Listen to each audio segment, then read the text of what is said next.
Man, what a story there from our guy Joe Musso. Time now to win game day with Totino's Pizza Rolls as we get set with our game previews presented by Totino's. We welcome in our guys Will Brinson and Todd Furhman. So Will is going to give us a little breakdown of our game previews for championship weekend, and then Todd is going to give us his best bets on some of these games. So let's get to it. We'll start with the AFC guys. We know the Ravens are hosting the Chiefs. They get a big boost, though, as they activate tight end Mark Andrews, so they get back one of their best pass catchers. Now, Will, Isaiah Likely has done well to step into that role in Mark Andrews' absence.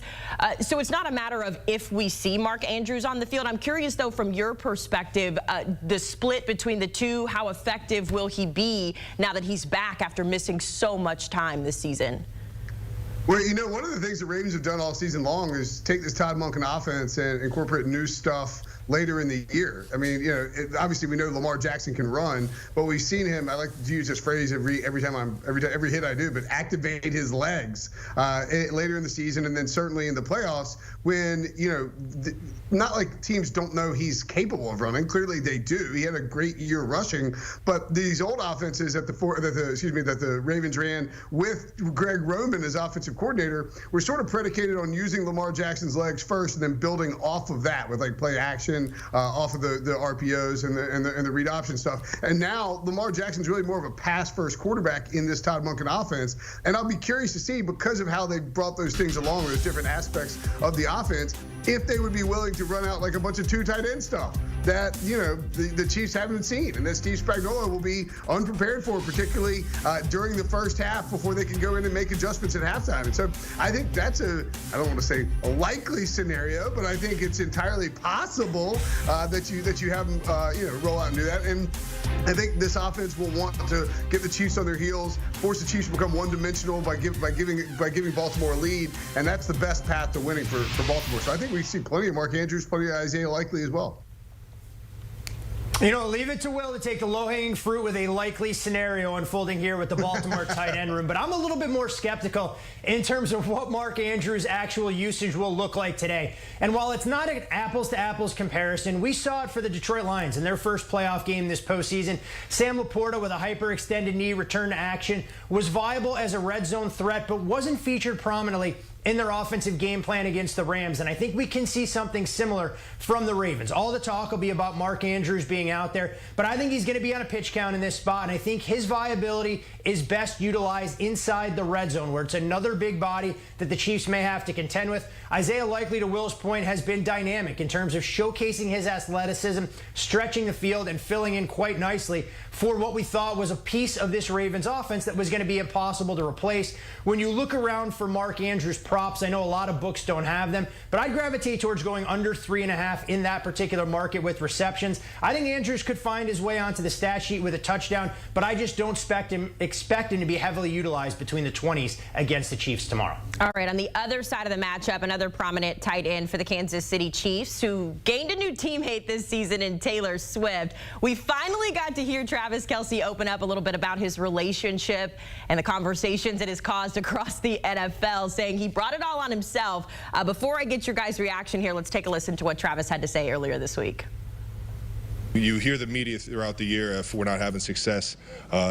You know, maybe throw it out there that I wasn't focused, or that the team isn't focused on certain things. And if you're in this building, you know exactly what's going on. And so you got to compartmentalize what you're hearing and make sure that you're staying on task and giving everybody in the building and on that team the right perception when you walk in that building. You mentioned the outside noise. A lot of talk about you may not have it, have more left in the tank. I mean, how does that make you feel? Does that make you want to go even harder? Or? Yeah, I mean, it's a challenge to find new ways to have success, and I think that's what this year has brought for me is that obstacle. And figuring out how I can get the best out of myself, how I can figure out how I can get the best out of my teammates, and all at the same time being a great leader, bringing that energy, showing for the young guys, you know, the type of determined mindset you got to have week in, week out. And you know what, man? I love that challenge. I was talking to my brother the other day on the podcast. There's certain things that give you challenges in life that you just got to be appreciative that you're getting tested.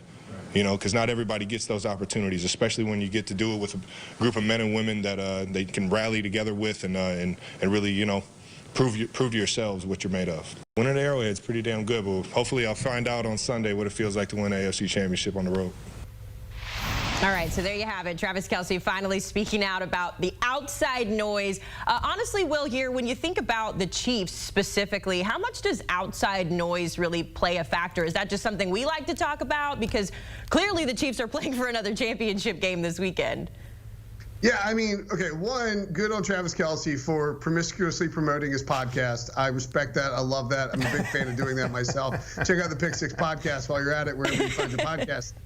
Two, how does he not use a shake it off joke there? It's just it's sitting there, right there, waiting for you. Be like, sometimes you just got to shake it off. He needs to litter that entire response with a bunch of Taylor Swift song references. Weak stuff, Kelce. Look, I think that at the end of the day, you heard Travis Kelce last year when the Chiefs won the Super Bowl. He's like, he called somebody a jabroni. He maybe called a bunch of people jabronis. He screamed like, nobody believed in us. It's like, you guys were like the third favorite to win the Super Bowl before the season. And we're going to get the same thing again this year if the Chiefs win. They're in the 6th straight AFC Championship game. Everybody believes in the Chiefs. But when you have a team that has this much success, you have people that are looking for reasons to find holes in their defense, to find their Achilles heel, whatever it is. This happened to the Patriots all the time. Every year there would be some kind of like, well, maybe now the Patriots dynasty is dead, and then they would go win the Super Bowl. And I think you're seeing the same thing with the Chiefs, which is why Travis Kelce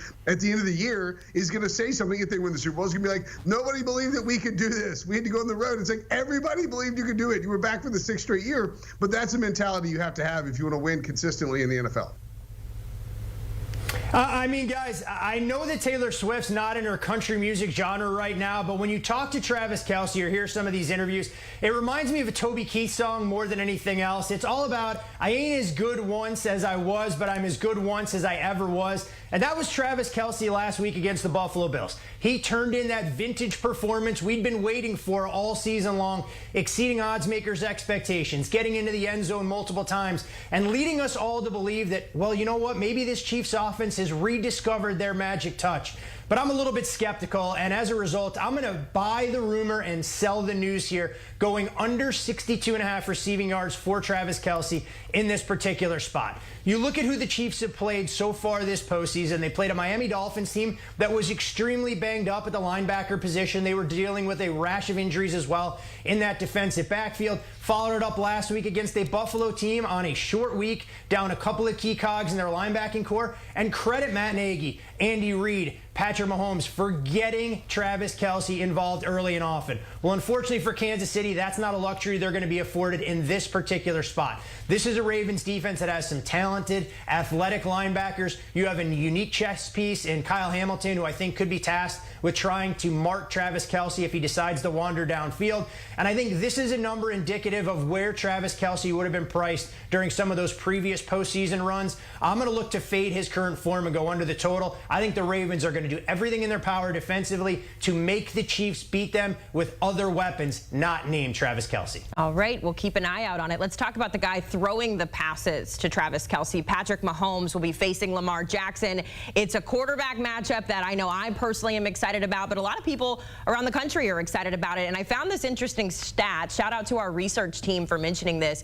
There's only been 7 matchups in NFL playoff history between two quarterbacks entering with 2 or more NFL MVP awards, but none of them have featured two quarterbacks with those same numbers that are only in their 20s. So when you talk about what these guys are doing on the field, it's really impressive given their age. So Will, I ask you this. We know Lamar will likely be the MVP in the next couple of weeks here, but which one of these quarterbacks do you think has the edge going into this game?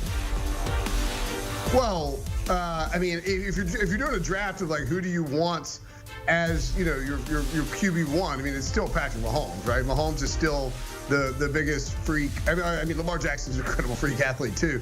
Yeah, I think Lamar has an advantage in the sense that the Ravens are a better team. Mahomes is still the guy though, and that's, I think, really the one compelling reason why you're seeing a lot of action on the Chiefs out in the market, or a lot of people saying just take the Chiefs on the money line because it's Patrick Mahomes and it's the playoffs and he doesn't lose a lot. But I do think that when you look at this Ravens team in totality, that you have to give Lamar Jackson the edge because sure, the weapons, Kelce, Rashee Rice, maybe a little bit better than what Lamar Jackson has right now, but I think across the board, the Ravens are just a better football team, both offensively and defensively. You saw it by DVOA. They're a top 5 all-time historical team, and they sat their players in Week 18. This is a really, really good Ravens team. You know, I'm right there with you, Will. I mean, if you're looking at these two quarterbacks and you're isolating them, putting them in a vacuum, whatever terminology you want to use, I think everyone is going to pick Patrick Mahomes for his unique skill set and what we've seen from a playoff pedigree standpoint. But when you start to look at some of these prop numbers that are out there, this is one of the shortest yardage totals that we've seen on Patrick Mahomes within good reason. But that's not the market I want to attack. I want to go to the completions number that sits at 24.5, and I'll look to go under the total for Mahomes completions against the Ravens on Sunday. You look back over the last 5 playoff games the Kansas City Chiefs have played, and Mahomes has come in under this number in 4 out of 5. Already this postseason, we saw him complete 23 passes in those frigid temperatures at Arrowhead Wildcard Weekend. Last weekend, he put together his most prolific passing day, arguably of the entire season, against the Buffalo Bills, but still was only 17 of 23, mainly because he was able to pick up some of the chunk yardage. I look at this Chiefs offensive line, and that's another concern for me. Will Patrick Mahomes have time to sit in the pocket, or will it be just getting the ball out of his hands quickly? I think he's going to be asked to be a high-volume passer, especially if this team is playing from behind. But early on in the contest, against everything in his fiber, I think you're going to see Andy Reid look to lean on Isaiah Pacheco a little bit more. Will talked about the defensive numbers for this Ravens team, and they've been stout, even more so against the pass than they have against the run. I think Kansas City has to show balance. They have to look to shorten the game a little bit, and as a result, Patrick Mahomes will find it hard to complete 25 passes or more that it'll take to get you to be able to cash this ticket. All right, so taking the under there with Patrick Mahomes. 3 o'clock tomorrow on CBS for the AFC Championship. Let's pivot and talk about the other side of the bracket, the NFC Championship. We'll see the Niners host the Lions. An incredible matchup. I never would have guessed it if you would have told me this at the beginning of the year.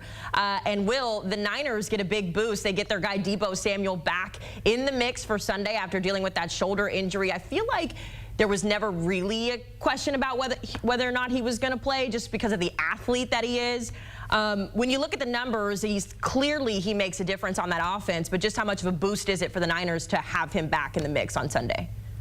Yeah, it's a huge boost, because when you look at what the Niners do on offense, they have 2 guys who are sort of safety valves, really. Well, really, they have 3 guys who are safety valves for Brock Purdy, and that's what makes his life a little bit easier. Purdy's a fantastic point guard. He distributes the ball really well. But Deebo is, the pressure killer, right? If Brock Purdy's getting pressured, if the Lions are getting home with the pass rush, if they're sending blitzes, whatever they're doing, and they got to be careful because their secondary is not very good. If they're getting pressure home to Brock Purdy, using Deebo in the screen game is how the 49ers really alleviate that pressure and force defenses to stay back and to ease up on trying to attack Purdy, because you can use him in all these different ways. And you see it here with the end around, the reverse pass there. But getting him the ball in short yardage in space and letting him his unique skill set where he sort of operates as like a running back / wide receiver in these different systems, that's how they defeat you if you're getting pressure on Purdy. And so, yeah, he matters a ton in his ability to pick up yards after the catch and the explosive plays he gets from the line of scrimmage without having to really extend the play downfield. Yeah, he's the only player in the Super Bowl era with 4,000 receiving yards and 1,000 rushing yards through his first 5 seasons. So, like you said, clearly a big boost. Let's talk about the quarterback matchup in this one, though, because it's interesting for different reasons. I think Jared Goff versus Brock Purdy will be the first matchup in NFL playoff history between the first and the last quarterbacks picked in a draft, and yet they both are suiting up for the same thing, to play for a shot at that Super Bowl. So, Todd, when you look at these quarterbacks, give us a prop bet you think that will fare with that position group. So I'm going to go to the Honolulu Blues, Haley, and I know everyone loves a great redemption story that we've seen from Jared Goff, and he deserves all the accolades in the world for what he's meant to this franchise, kind of raising them up from the depths of despair, being on the cusp of playing for the Lombardi Trophy. But I look at his passing yardage total in this game, and I'm going to go under 255.5. I know Goff was outstanding last week against the Tampa Bay Buccaneers, completing nearly 70% of his passes, threw for north of 280 yards. But you dig into some of those figures, and a lot of the damage that Goff was able to do came when Jamel Dean was out of the game for the Tampa Bay Buccaneers. They really had some miscommunications in the back. They struggled in their coverage scheme, and it allowed Goff to inflate his numbers to a figure that I don't think he's going to be able to replicate this week. In steps a 49ers defense, who was much maligned early in the season for some of their frailty on the back end. But since week 13, this is a top 7 defense from a yards per attempt standpoint allowed, just outside the top 10 from completion percentage over expectation. And when I look at the banged up nature of this Detroit Lions offensive line, I have some legitimate concerns that the 49ers won't be misled when it comes to trying to deal with some of the play action components that make this Detroit team so successful. I'm going to take Purdy under 255.5. Goff under, excuse me. Goff taking the under there. All right, let's get to our expert picks presented by H&R Block. It's better with Block. So we know the news, we know the notes, we know the headlines. Let's get to some game picks. We'll start with the NFC. Todd, I'll go to you first. What's your wager in this game?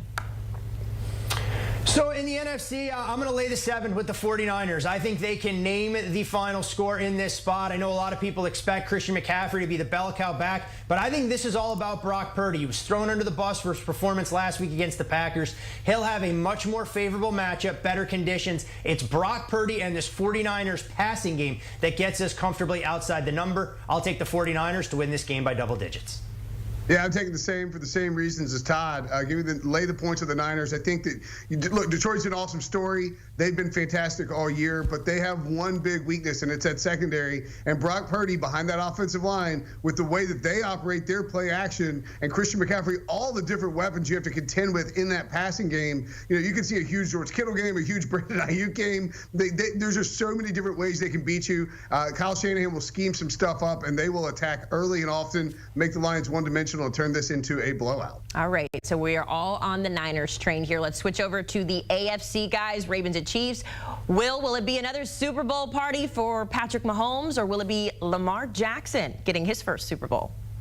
I think it's going to be Lamar Jackson and the Ravens. Look, I'll lay the 3.5, and that should tell you something, by the way. The fact that this number, I mean, we're talking about the Chiefs on the other side. They've been to 6 straight AFC Championship games, and I think a lot of people, sharp people would agree that this line can even be higher. This Ravens team is really, really good. The Chiefs went on the road and beat the Bills. They were motivated. They heard the Bills talking, and the Bills' defense just didn't match up well with what the Chiefs wanted to do. Well, the Ravens do. Todd talked about these athletic linebackers for Baltimore. They're going to be able to cover Travis Kelce.